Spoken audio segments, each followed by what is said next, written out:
Tonight on CFTK-TV News, Premier Eby heads south in the wake of new tariffs on steel and aluminum. A memorial walk for missing and murdered Indigenous women and girls, and egg prices soar due to the avian flu. Northwest BC's only television news team. We are CFTK-TV News. Hello, and thanks for joining us on this Tuesday, February 11th, 2025. I'm Jaylene Matthews. Premier David Eby has been vocal in his disapproval of tariffs. Now he's gone down south with a group of other premiers to try and rectify the situation. Top of the agenda are aluminum tariffs, which would potentially have direct implications in Kitimat, home to Rio Tinto's aluminum smelter.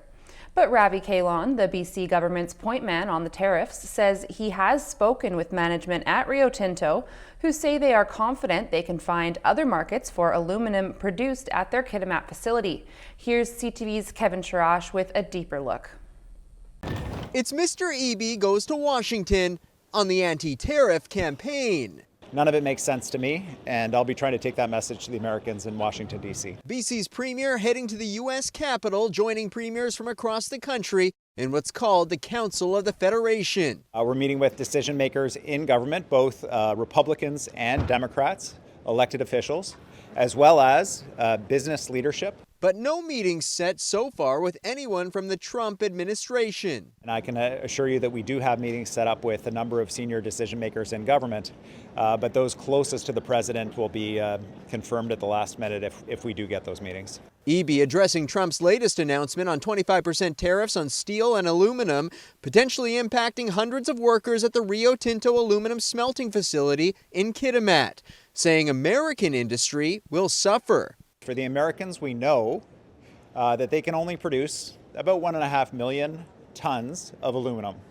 and their demand for aluminum is more than 5 million tons a year. So that additional aluminum has to come from somewhere else. Part of Eby's trip includes a media blitz with both U.S. and Canadian outlets, emphasizing everyday costs for Americans will go up. Whether it's fuel or electricity or homes or pasta are going to be going up because of these tariffs. While tariffs are top of mind for Canadian leaders, President Trump is making multiple headlines daily for all kinds of quotes and executive orders. A big question, can the premiers even get Trump's attention, let alone change his mind? Eby is set to return on Thursday. Kevin Chirac, CTV News, Richmond. Yesterday's announcement from President Donald Trump that he'll be imposing tariffs on aluminum and steel, of course, has new implications for Canada. Here's CTV's Adrian Gabriel. Any steel coming into the United States is going to have a 25% tariff. What about aluminum, sir? Aluminum, too. Canada is the United States' largest supplier of steel and aluminum. In 2024, 23% of all steel imported into the U.S. came from Canada. That number increased to 60% of all aluminum. Industry insiders say sweeping U.S. tariffs will deliver a crushing blow on both sides of the border. We think the suggestion of putting tariffs on Canadian steel at 25% is egregious, and we actually have a strong track record to prove that. So let's hope that's what our government is doing as we speak. Federal opposition leaders have been quick to condemn Trump's plans. We will retaliate in kind with matching tariffs on American aluminum and steel, all of the proceeds of which will be given back to our steel and aluminum industry.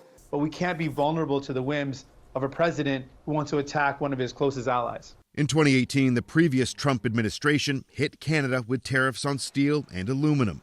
Largely believed to be a negotiation tactic to get NAFTA 2.0 across the finish line, Canada fired back with targeted tariffs on items like Kentucky bourbon and trading cards. That led to the eventual signing of the Canada-United States-Mexico trade agreement, which at the time Trump called terrific. And we got there. It's great for all of our countries. Everybody understands that we are better together as a continent, the United States, Canada, and Mexico. And in fact, we have a trade deal, which is supposedly the best trade deal ever negotiated. With the scars of the past top of mind for the entire Canadian aluminum and steel sector, many today are pleading for restraint. The annual memorial march that is put on by the Tears to Hope Society is set to take place within the next couple of days. On February 14th, the yearly march that is held to honor all missing and murdered Indigenous women, girls, Two-Spirit, transgender, and gender-diverse peoples will be happening near Terrace, as the march will see the participants travel along the infamous Highway of Tears to the memorial pole near Kitsim-Kalem territory. The event's initial inspiration took place back in 1992 and occurred when a woman was found murdered on Powell Street in Vancouver. The Society has said that everyone is welcome to join the march, and they are encouraging everyone who does attend to wear red and to bring their drums if they have them.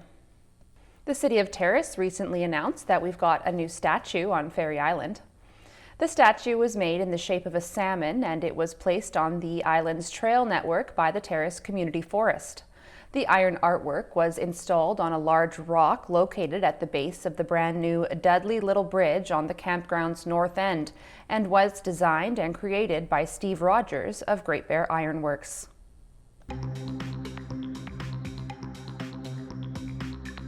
Coming up next, Alberta's Premier fields calls to step down. The Northwest Regional Airport recently sent out a public release of their latest statistics that they collected throughout the first month of 2025.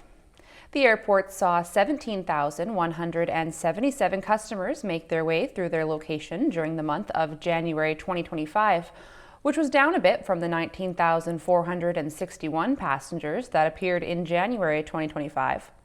2025's number was even lower than the 17,975 people that the airport counted in January of 2023 as well. If you haven't already noticed the price of eggs going up, don't be surprised when those prices continue to climb, as avian flu has damaged an already fragile market. Here's CTV's Alison Bamford.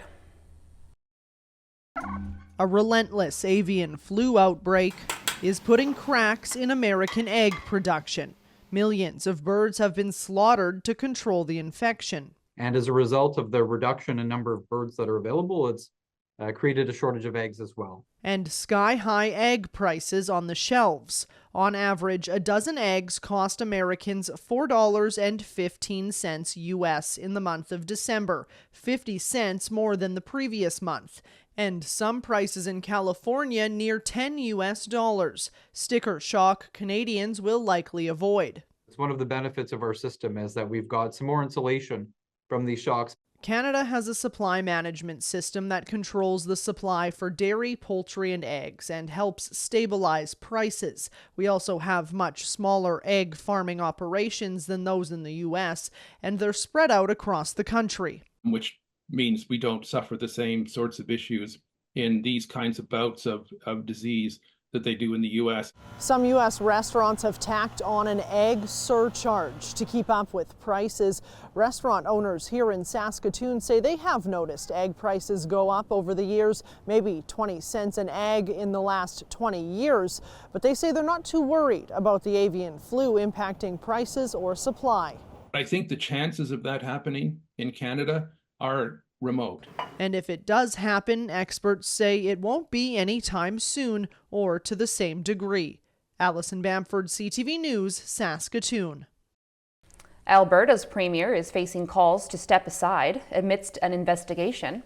Danielle Smith has found herself in the middle of a political scandal involving the province's health authority after allegations of corruption and conflict of interest first came to light last week. CTV's Kathy Lee has more. Speaking out after several days of silence, Premier Danielle Smith addressed allegations of political interference involving Alberta Health Services, the province's health authority. She hasn't made herself available to answer questions, instead defending herself in a statement saying insinuation to the contrary is false, baseless, and defamatory. Where's the Premier? Where's the Health Minister? Show us you're taking this seriously. Because if you don't show us that, it makes it look like you're covering something up. In a letter obtained and first reported on by the Globe and Mail last week, former CEO of AHS, Athena Mentzelopoulos, claims she was fired for launching an investigation into the province's private medical and surgical contracts. The letter also alleges the Premier's former Chief of Staff, Marshall Smith, pressured Mentzelopoulos into signing multi-million-dollar contracts to benefit private outfits, including MH Care Medical and the Alberta Surgical Group. These allegations are serious, they're shocking, they're the worst I've ever seen, and they deserve a full public inquiry. RCMP confirms it continues to investigate the matter, as is the province's Auditor General. The findings are very severe. Heads must roll, so this is where the Premier will have to come in.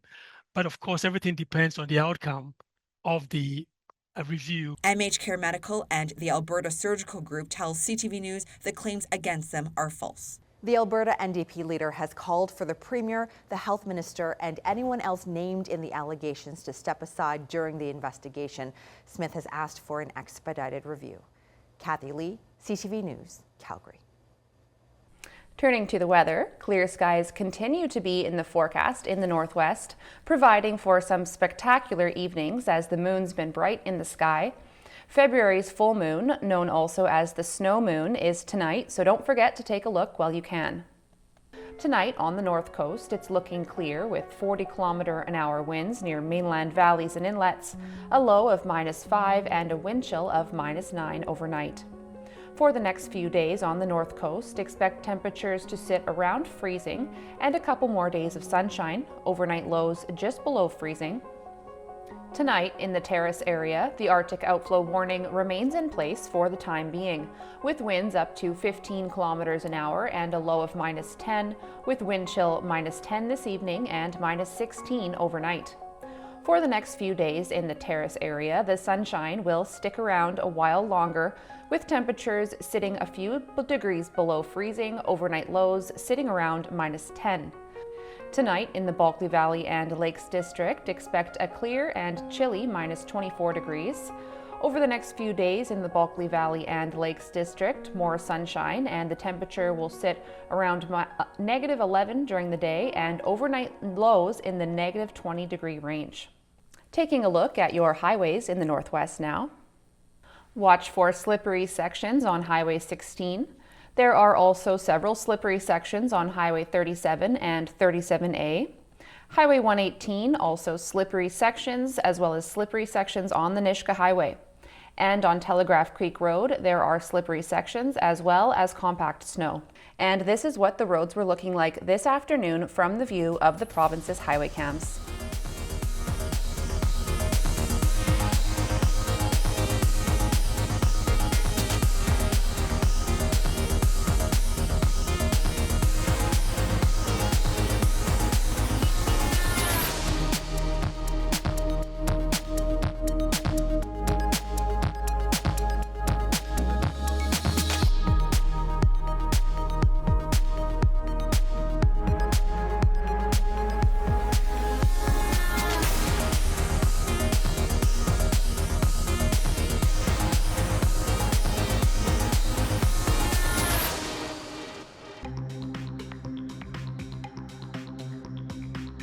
Still to come, a wave of patriotism sweeps the country. One area in which we've consistently seen Canada team up with America has been space travel. Now, CTV's John Venavali-Rao investigates the effect the tariff contention has had on the space industry. Have a look. This is a new facility, yes. The boss of MDA Space met with us at their new headquarters in Brampton, where this major player in the space business was excited to announce a big investment from an American company, despite the threat of tariffs. We are in definite growth mode. We seem to be firing on all cylinders these days. To us, innovation is not just a concept. For more than 50 years, MDA has been behind iconic innovations like the Canadarm, and today announcing it'll build more than 50 satellites for US-based Globalstar, a deal worth $1.1 billion. Our pipeline is full of customers around the world, and as you can see from our announcement today, we're able to continue to proceed in a very positive manner with our US partners and customers. Of course, tariffs could have an impact on the country's aerospace industry, but so far Mike Greenlee says the threats have had no negative effects on his company, which employs almost 3,000 Canadians. The satellites they'll build are called Aurora, refrigerator-sized and parked in a low orbit. They'll be able to provide service directly to smartphones. And backed by Apple, the satellites could take some market share from Elon Musk's Starlink. Over time, as these networks get more and more capable, you could expect to see greater services offered directly to smartphones, potentially going from emergency text to general texting someday. Last year, MDA announced a major deal with Canadian-based Telesat to build similar satellites that will be put together at a brand new facility in Montreal that'll include robotic assembly. And while they're keeping an eye on the tariff threat, they remain optimistic. And by this time next year, this Canadian company hopes to be able to build 2 satellites a day. John Valley-Rouse, CTV News, Toronto. As a wave of patriotism sweeps the country since tariffs have been in play, one area that hasn't been spared is advertising. Here's CTV's Scott Lightfoot.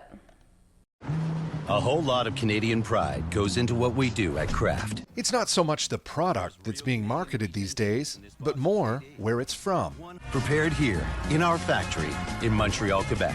With a looming tariff war on the horizon, companies are pushing their patriotism to consumers. This is an opportunity for Canadian manufacturers and Canadian producers to pick up incremental sales. From television to train stations. At Union Station, commuters are greeted with signage proudly proclaiming that dairy producer Lactalis' products are free of American cheese. The company says the campaign was originally planned pre-tariff talk. And we found that 85% of Canadians actually wanted to make it easier to find Canadian-made product. Hey, I'm not a lumberjack or a fur trader. But perhaps not since Molson's I Am Canadian ad from 25 years ago has there been such a rush of Canadian pride from advertisers. Even in a world where there are multiple factors that go into a consumer's decision, right now, the importance of being from Canada has been activated. So while it might not get every customer of a certain brand to change, it'll get a significant number of those customers to change. Most commercials don't mention the tariff threat or the man making said threats, but this commercial for a Quebec restoration company shows an American couple having to enlist a Canadian service under the watchful eye of their president. But don't tell anyone. Bonjour. Oh, the good old football game, it's the second best game you can name. And while the ads may help to sway consumers who are in a buy Canadian mood, it may not always be easy to tell just exactly what being proudly Canadian means. There's the issue of produced in Canada versus made in Canada. Produced in Canada means a much greater percentage of the product is made in Canada. Made in Canada only means 51% or more. So that's one aspect. The other is who are the actual owners of the company that is selling these products. And many of our companies are owned by American international companies. Scott Lightfoot, CTV News, Toronto. Turning to the markets now, Canada's main stock index moved lower Tuesday as losses in base metal stocks weighed against gains in energy, while American stock markets were a mixed bag. The Canadian dollar rose 1/10 cent. The price of gold dropped $1.80. Oil rose $1. Natural gas rose 8 cents, and aluminum rose by 50 cents. In Toronto, the TSX was down 27 points. The Venture Index was down 8.40. In New York, the Dow Jones was up 123, and the Nasdaq dropped 70 points. Still ahead, a swimming vacation turned sour. The president of a British Columbia-based airline says its donation of a medical helicopter to Ukraine has been in the works for at least a year. Danny Sitnam says the helicopter will be dismantled and driven to Calgary, flown to Luxembourg, and then transported on the ground to Kiev, where it is expected to be put into non-commercial use by March 15th. Sitnam's company, Helijet International, reached an agreement with Canadian and Ukrainian non-governmental agencies to deliver the air ambulance previously contracted to the BC Ministry of Health. Sitnam has been an ardent supporter of Ukraine since its war with Russia began in February 2022, housing a Ukrainian family seeking refuge when the conflict broke out. And a teenager armed with a gun has been fatally shot by police in Surrey. CTV's Ben Nesbitt looks into how this happened. Armed with what police believe is a gun, the teenage boy walks across the lawn of a Surrey home. Mounties plead with him to drop the weapon. We're stopping the video there. The officers ultimately fire the fatal shots after the boy turns around and appears to point the weapon in their direction. Initial investigative steps are going to seek to determine if police actions were necessary, reasonable, and proportionate given the circumstances. The Independent Investigations Office says police were initially called about a person in distress armed with a gun at a schoolyard around 2:40 Sunday afternoon. Mounties first encountered the boy near Clayton Heights Secondary School. We had a police officer frantically run through the field telling us to evacuate towards 72nd. The teen was eventually shot nearly a kilometer away near the intersection of 185th Street and 70th Avenue. He's been identified by family as 15-year-old Chase de Ballenard. A family spokesperson tells CTV News he was on the autism spectrum and says he was not carrying a real gun, adding that he was not suicidal and likely scared. It was a nightmare around here last night, I'll tell you.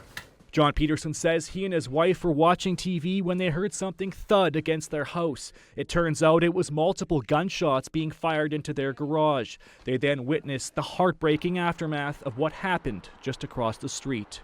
I'm a wreck now. I'm a wreck. There was 4 or 5 of them working on the kid, like chest. A memorial grew throughout the day Monday as friends and family members mourn the loss of Chase. His family says he was kind-hearted. The IIO is asking anyone who saw anything or who has video of the incident to contact them. Ben Nesbitt, CTV News, Surrey. A vacation swim turned absolutely sour. Next, we hear from 2 women recovering from shark bites. Have a look. Shark attack in the Bahamas. 20-year-old Riley Decker was on vacation, singing and dancing on a boat in Bimini Bay when she and her 24-year-old friend, Summer Lehman, decided to go for a swim. We were swimming to the ladder and I kind of felt something nudge my leg and I looked at her and I was like, what was that? And we kept swimming and then I felt a tug on my leg and I knew right then and there that I was bit. Their friends racing to get them to safety. Our friend Austin, he pulled, but I had no strength in my leg, so I couldn't get myself up. So he grabbed me and he pulled me on top of the boat. He wrapped the towel around my leg and a rope for a tourniquet and held it until the medical professionals could come and help me. Riley thinks she was bitten by a bull shark. It was very scary and the fear of thinking, you're gonna die in the moment. While Summer turned to Riley, she didn't realize she was bitten as well. The top of her foot, likely by that same shark. We both were panicking in that moment. I didn't realize that I got bit until they started screaming that my foot was shredded. The 2 women eventually airlifted to hospitals in Florida. Riley has undergone 2 surgeries so far. Her family saying she will need at least a 3rd. All we can do now is just be grateful that we're still here because it could have ended very differently. This latest attack coming as the busy spring break season kicks into high gear. Though attacks are still rare, experts say warming waters are bringing sharks closer to the shore. Most sharks are cold-blooded, and the warmer water often improves their metabolism, their functioning, and so many of them will actually go to areas that are warm water, especially in cold times of the year. That's our news for now. Don't forget, between newscasts, you can check out our website at cftktv.com, and we'll be back tomorrow with the latest from around the Northwest and beyond. Thanks for watching.